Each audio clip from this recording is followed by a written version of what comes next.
So this was this chapter, "The Wave Ends," was first published in The Path to Peace, and it's extracts from a conversation between Luang Por Chah and a lay Buddhist.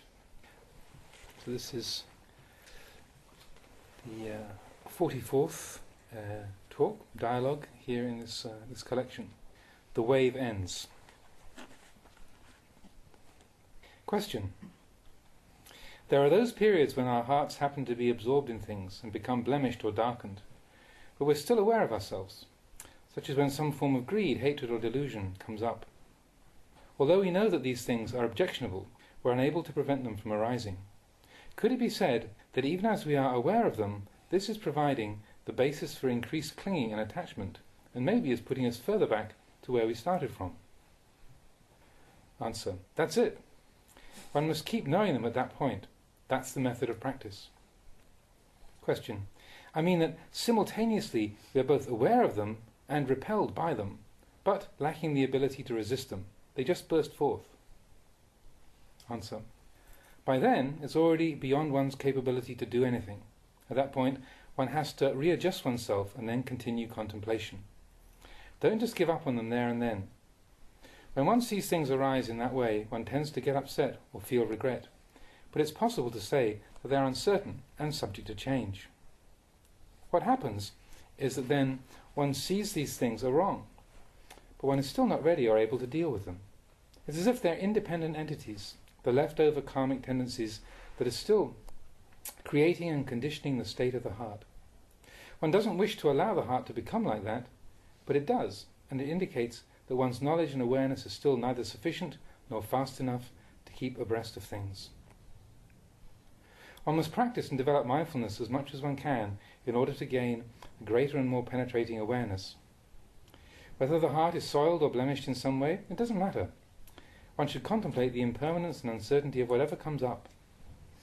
By maintaining this contemplation at each instant that something arises, after some time one will see the impermanent nature inherent in all sense objects and mental states.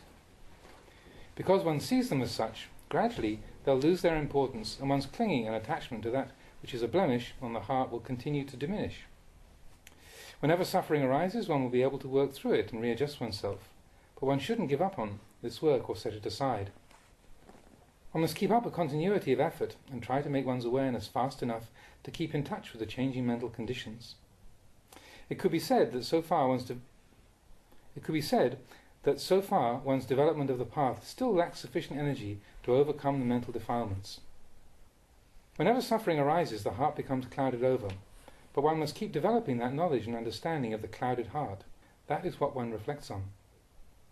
One must really take hold of it and repeatedly contemplate that this is suffering and discontentment. It's not just a sure thing. It's something that is ultimately impermanent, unsatisfactory, and not self. Focusing on these three characteristics, whenever these conditions of suffering arise, again, one will know. Focusing on these three characteristics, whenever these conditions of suffering arise again, one will know them straight away, having experienced them before. Gradually, little by little, one's practice should gain momentum, and as time passes, whatever sense objects and mental states arise will lose their value in this way. One's heart will know them for what they are, and accordingly put them down. The path has matured internally when, having reached the point where one is able to know things and put them down with ease, one will have the ability to swiftly bear down upon the defilements. From then on, they'll just be the arising and passing away in this place. The same as waves striking the seashore. When a wave comes in and finally reaches the shoreline, it just disintegrates and vanishes. A new wave comes, and it happens again. The wave going no further than the limit of the shoreline. In the same way, nothing will be able to go beyond the limits established by one's own awareness. That's the place where one will meet and come to understand impermanence, unsatisfactoriness, and not self. It's there that things will vanish. The three characteristics of impermanence, unsatisfactoriness, and not self are the same as the seashore, and all sense objects and mental states that are experiences go in the same way as the waves.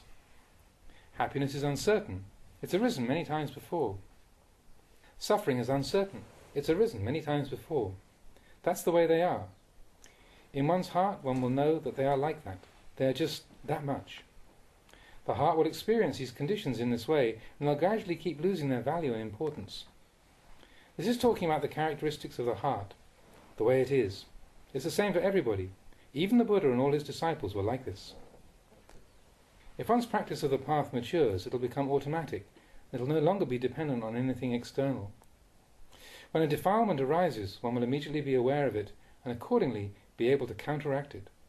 However, that stage when the path is still not mature enough, nor fast enough to overcome the defilements, is something that everybody has to experience. It's unavoidable. But it is at that point where one must use skillful reflection. Don't go investigating elsewhere or try to solve the problem at some other place. Cure it right there. Apply the cure at the place where things arise and pass away. Happiness arises and then passes away, doesn't it? Suffering arises and then passes away, doesn't it? One will continuously be able to see the process of arising and ceasing, and see that which is good and bad in the heart. These are phenomena that exist and are part of nature. Don't cling tightly to them or create anything out of them at all. If one has this kind of awareness, then, even though one will be coming into contact with things, there will not be any noise. In other words, one will see the arising and passing away of phenomena in a very natural and ordinary way. One will just see things arise and then cease. One will understand the process of arising and ceasing in the light of impermanence, unsatisfactoriness, and not-self. The nature of the Dhamma is just like this. When one can see things as just that much, then they will remain as just that much. There will be none of that clinging or holding on. As soon as one becomes aware of attachment, it will disappear. There will be just the arising and ceasing, and that's peaceful. But it's peaceful, it's not because one doesn't hear anything. There's hearing, but one understands the nature of it and doesn't cling or hold on to anything.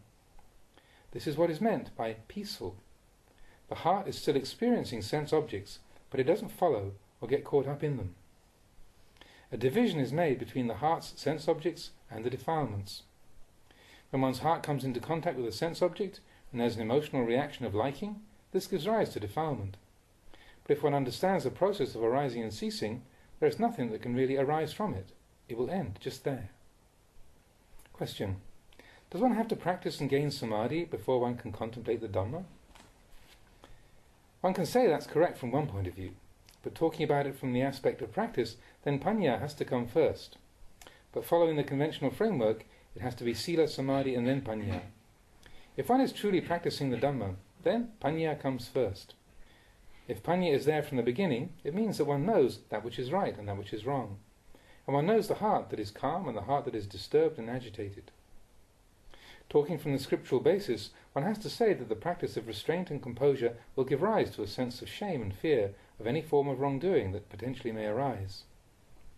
Once one has established the fear of that which is wrong, and one is no longer acting or behaving wrongly, then that which is wrong will not be present within one. When there is no longer anything wrong present within, this provides the conditions from which calm will arise in its place. That calm forms a foundation from which samadhi will grow and develop over time. When the heart is calm, that knowledge and understanding which arises from within that calm is called vipassana. This means that from moment to moment there is a knowing in accordance with the truth, and within this are contained different properties. If one was to set them down on paper, they would be sila, samadhi, and panya. Talking about them, one can bring them together and say that these three dhammas form one mass and are inseparable. But if one was to talk about them as different properties, then it would be correct to say sila, samadhi, and panya. However, when one is acting in an unwholesome way, it's impossible for the heart to become calm. So it's most accurate to see them as developing together, and it would be right to say that this is the way that the heart will become calm. The practice of samadhi involves preserving sila, which includes looking after the sphere of one's bodily actions and speech, in order not to do anything which is unwholesome or would lead one to remorse or suffering. This provides the foundation for the practice of calm, and once one has the foundation in calm, this in turn provides a foundation which supports the arising of panya. In formal teaching, they emphasize the importance of sila, adi kalyana, majja kalyana, pariyosana kalyana. The practice should be beautiful in the beginning, beautiful in the middle, and beautiful in the end. This is how it is. Have you ever practiced samadhi? Question: I'm still learning. The day after I went to see Tanajan at Wat Kuan, my aunt brought a book containing some of your teachings for me to read. That morning at work I started to read some passages which contain questions and answers to different problems.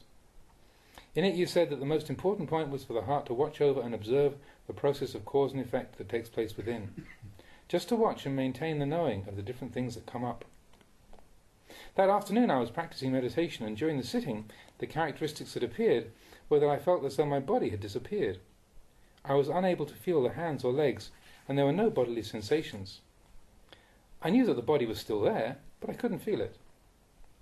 In the evening I had the opportunity to go and pay respects to Ajahn Chah, and I described to him the details of my experience. He said that these were the characteristics of the heart that appear when it unifies in samadhi, and that I should continue practicing. I had this experience only once. On subsequent occasions I found that sometimes I was unable to feel only certain areas of the body, such as the hands, whereas in other areas there was still feeling. Sometimes during my practice I start to wonder whether just sitting and allowing the heart to let go of everything is the correct way to practice, or else should I think about and occupy myself with the different problems or unanswered questions concerning the Dhamma which I still have. Answer. It's not necessary to keep going over or adding anything on at this stage. This is what Ajahn Chah was referring to. One must not repeat or add on to that which is there already. When that particular kind of knowing is present, it means that the heart is calm, and it has that state of calm which one must observe. Whatever one feels, whether it feels like there's a body or a self or not, this is not the important point. It should all come within the field of one's awareness. These conditions indicate that the heart is calm and has unified in samadhi. When the heart has unified for a long period, on a few occasions, then there will be a change in the conditions and one withdraws. That state is called appana samadhi, absorption, and having entered, the heart will subsequently withdraw. In fact, although it would not be incorrect to say that the heart withdraws, it doesn't actually withdraw. Another way is to say that it flips back, or that it changes. But the style used by most teachers is to say that once the heart has reached the state of calm, it will withdraw. However, people can get caught up in disagreements over the use of language. It can cause difficulties, or one might start to wonder, how on earth can it withdraw? This business of withdrawing is just confusing. It can lead to much foolishness and misunderstanding just because of the language. What one must understand is that the way to practice is to observe these conditions with sati sampajanya. In accordance with the characteristic of impermanence, the heart will turn about and withdraw to the level of upachara samadhi. If it withdraws to this level, one can gain some knowledge and understanding, because at the deeper level there is not knowledge and understanding. If there is knowledge and understanding at this point, it will resemble sankhara, thinking. It's similar to two people having a conversation and discussing the Dhamma together. One who understands this might feel disappointed that their heart is not really calm, but in fact this dialogue takes place within the confines of the calm and restraint which has developed. These are the characteristics of the heart once it has withdrawn to the level of upachara. There will be the ability to know about and understand different things. The heart will stay in this state for a period and then it will turn inwards again. In other words, it will turn and go back into the deeper state of calm as it was before. Or it's even possible that it might obtain purer and calmer levels of concentrated energy than were experienced before. If it does reach such a level of concentration, one should merely note the fact and keep observing until the time when the heart withdraws again. Once it has withdrawn, one will be able to develop knowledge and understanding as different problems arise. Here is where one should investigate and examine the different matters and issues which affect the heart in order to understand and penetrate them. Once these problems are finished with, the heart will gradually move inwards towards the deeper level of concentration again. The heart will stay there and mature, freed from any other work or external impingement. There will just be the one pointed knowing, and this will prepare and strengthen one's mindfulness until the time is reached to re-emerge. These conditions of entering and leaving will appear in one's heart during the practice, but this is something that is difficult to talk about. It's not harmful or damaging to one's practice. After a period, the heart will withdraw and the inner dialogue will start in that place, taking the form of sankhara or mental formations conditioning the heart. If one doesn't know that this activity is sankhara, one might think that it's panya, or that panya is arising. One must see that this activity is fashioning and conditioning the heart, and the most important thing about it is that it's impermanent. One must continually keep control and not allow the heart to start following and believing in all the different creations and stories that it cooks up. All that is just sankhara. It doesn't become panya. The way panya develops is when one listens and knows the heart, as the process of creating and conditioning takes it in all different directions, and then reflects on the instability and uncertainty of this. The realization of the impermanence of the creations will provide the cause by which one can let go of things at that point. Once the heart has let go of things and put them down at that point, it will gradually become more and more calm and steady. One must keep entering and leaving samadhi like this for panya to arise at that point. There one will gain knowledge and understanding. As one continues to practice, many different kinds of problems and difficulties will tend to arise in the heart, but whatever problems the world or even the universe might bring up, one will be able to deal with them all. One's wisdom will follow them up and find answers for every question and doubt. Wherever one meditates, whatever thoughts come up, whatever happens, everything will be providing the cause for panya to arise. This is a process that will take place by itself, free from external influence.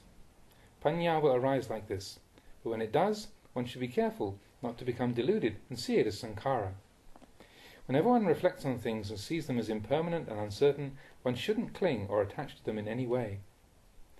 If one keeps developing this state, when panya is present in the heart, it will take the place of one's normal way of thinking and reacting, and the heart will become fuller and brighter in the centre of everything.